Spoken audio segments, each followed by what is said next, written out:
እጅግ አሳዛኝና ልብ የሚሰብር ዜና ነው አሁን የደረሰን። በጣም ነው የሚያሳዝነው። በጣም ልብ ሰባሪ ዜና። ተወዳጁ የኪነ ጥበብ ባለሙያ ነጻነት ወርቅነህ ከዚህ ዓለም በሞት መለየቱ ተገለጸ። በኢትዮጵያ የጥበባት ዓለም ውስጥ ስመጥርና በሁላችንም ዘንድ እጅግ ተወዳጅ የነበረው ባለሙያ ነጻነት ወርቅነህ ወይንም ነፂ ባደረበት ድንገተኛ ህመም ከዚህ ዓለም መለየቱ በከፍተኛ ሐዘን ሰምተናል። እንግዲህ ነጻነት ወርቅነህ በተለይም በኢቢኤስ ቴሌቪዥን ለበርካታ ዓመታት የሚተላለፈውን በብዙ ቤቶች ዘንድ ወይንም በብዙ ሰዎች ዘንድ ተወዳጅ የሆነውን የቤተሰብ ጨዋታ ፕሮግራም አዘጋጅና አቅራቢ መሆኑም ይታወቃል። ከፕሮግራም አቅራቢነቱን ባሻገር እንግዲህ በበርካታ ፊልሞች ላሳየን ወይንም በድንቅ የትወና ብቃቱና ልዩ የሆነውን የሰው አክባሪነቱን በኢትዮጵያውያን ልብ ውስጥ ትልቅ ስፍራ የነበረው አርቲስት ነበር። እንግዲህ ነፂ ሁላችንም እንደምናውቀው በተለያዩ ፊልሞች ላይ ከምንፈልገው በላይ ሲተውን፣ ሲያስደስተን፣ ሲያዝናናን የነበረ አርቲስት ነው። እንግዲህ በቅርብ ጊዜ ትንሽ ህመም ይሰማው እንደነበር ሚዲያ ላይ ሲናገር ሰምተናል። የሰው ልጅም እንግዲህ ህይወቱ እንዲህ መሆኗን ማሰብ በራሱ በጣም ከባድ ነው። ይህ ማለት ትላንትና ማታ የነበረ ሰው ዛሬ በቤቱ ከተለያችሁ በኋላ በቃ ሳይመለስ በዚያው ላታገኙት እንደምትችሉ ማሰብ ለመገመት እንኳን ይከብዳል። ነፂ እንግዲህ ብዙዎቻችን በየዋህነቱና በደግነቱ ንጹህ ልብ ያለው ምስኪን ሰው መሆኑ እንግዲህ በሁሉም ሚዲያዎች ላይ የሚታወቅ ነው። ማንነቱን ሁላችንም የምናውቀው ማንነት ያለው በድንገት እንግዲህ ባደረበት ጽኑ ህመም ማለት ጽኑ ህመም እንኳን ቢባል ያው ተሽሎት ምናምን ወደ ስራ እንደተመለሰ ሁላችንም እናውቃለን እና በድንገት በቃ መለየቱ በጣም ነው የሚያሳዝነው። የጥበብ ቤተሰቦቹን አድናቂዎቹን እና ቤተሰቦቹን ደግሞ አስቡት እንግዲህ ሁሉም በሀዘን የተሰበሩ ናቸው። ብቻ ሰብሮናል። በጣም ነው የሚያሳዝነው። እንግዲህ ነጻነት ወርቅነህ የሶስት ልጆች አባትና ባለትዳርም ነው። የሶስት ልጆችም አባት ነው። ባበረከታቸው በርካታ ስራዎች እና በደግነት ሁል ጊዜም ያው በልባችን ስታወስ ይኖራል። ነፂ እንወድሃለን። ያው እንግዲህ ቤተሰቦቹን እግዚአብሔር አምላክ መጽናናቱን ይስጣቸው። ለልጆቹ ለወዳጅ ዘመዶቹ እና ለመላው የጥበብ አፍቃሪዎቹ ፈጣሪ መጽናናትን ይስጥልን። ነፍሱንም በአጸደ ገነት ያኑርልን። ሌላ ምንም ማለት አንችልም። እንግዲህ ይሄ ዜና እንደ ቀልድ ጠዋት ነበረ ሲወራ የነበረው እና ሁላችሁም እንደምታውቁት ማረፉ አልተረጋገጠም ነበር። ማለት ወሬዎች ነበሩ። ትክክለኛ መረጃ ሳይደርሰን ደግሞ ይሄንን ዜና መስራት ከባድ እንደሆነ ስላወቅን ነበር ያቆየነው እና ያሳዝናል። እንግዲህ ነጻነት ሰሞኑን አይታችሁ ከሆነ ልጆቹን ግሬስን ወደ ሃይስኩል መግባቷን በመግለጽ በጣም ደስ እንዳለውና ልጁም ወደ ኮሌጅ መግባቱ በጣም እንዳስደሰተው በሚገልጽበት ሰዓት ሲቀጥል ሰሞኑን እንግዲህ ሁላችሁም እንደምታውቁት ለአንድ ትልቅ ድርጅት አምባሳደር ሆኖ ተሾሟል። ያንን ነገር ደግሞ በቃ ማለት ትላንት ደስተኛ ነበር።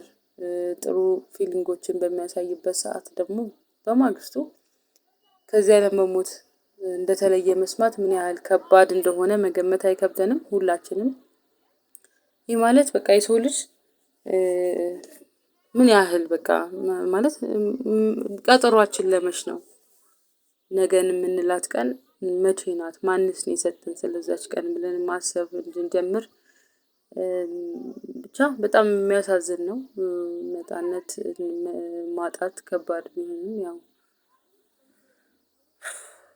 ይቺን ዓለም እንግዲህ ሁላችንም በዚህ መልኩ መረዳት እንዳለብን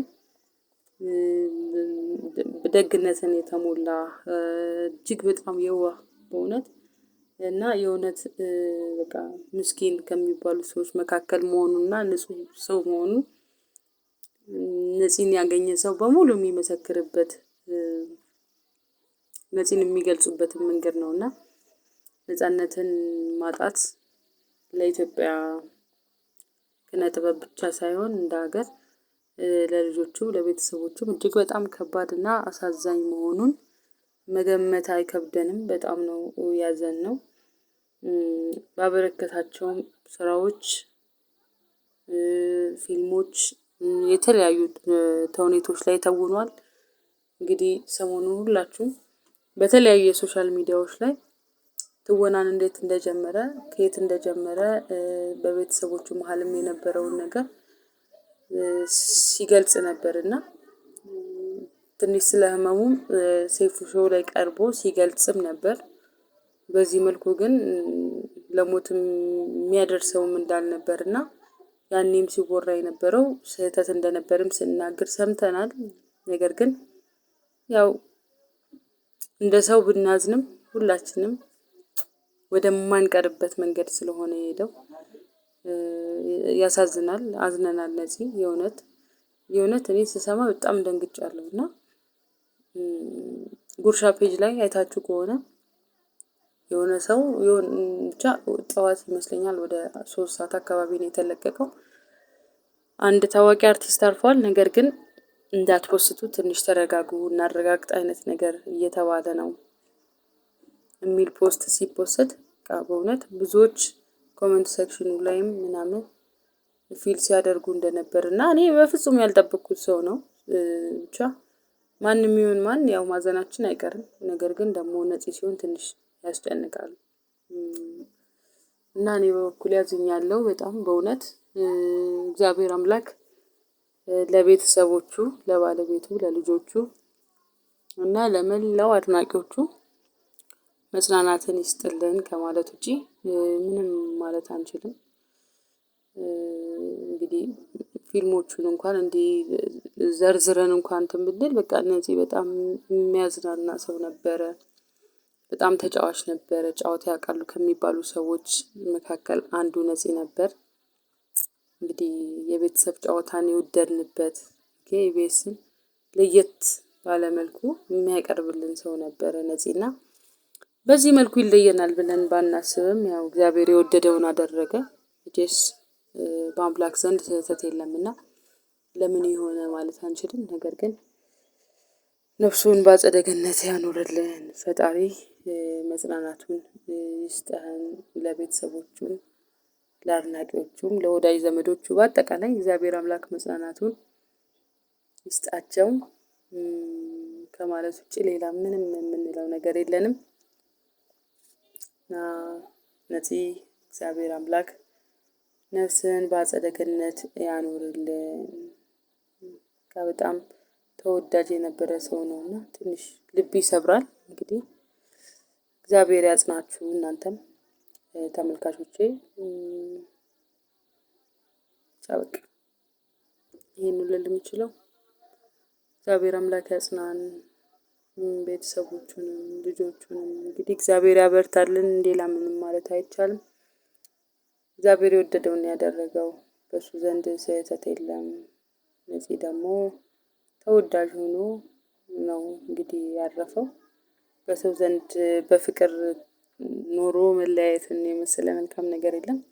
ሁላችንም ልንማር የሚገባው ከዚህ ያው ዓለም ከንቱ ናት፣ ዘናት ለመሄድ ባንባላ እላለሁ።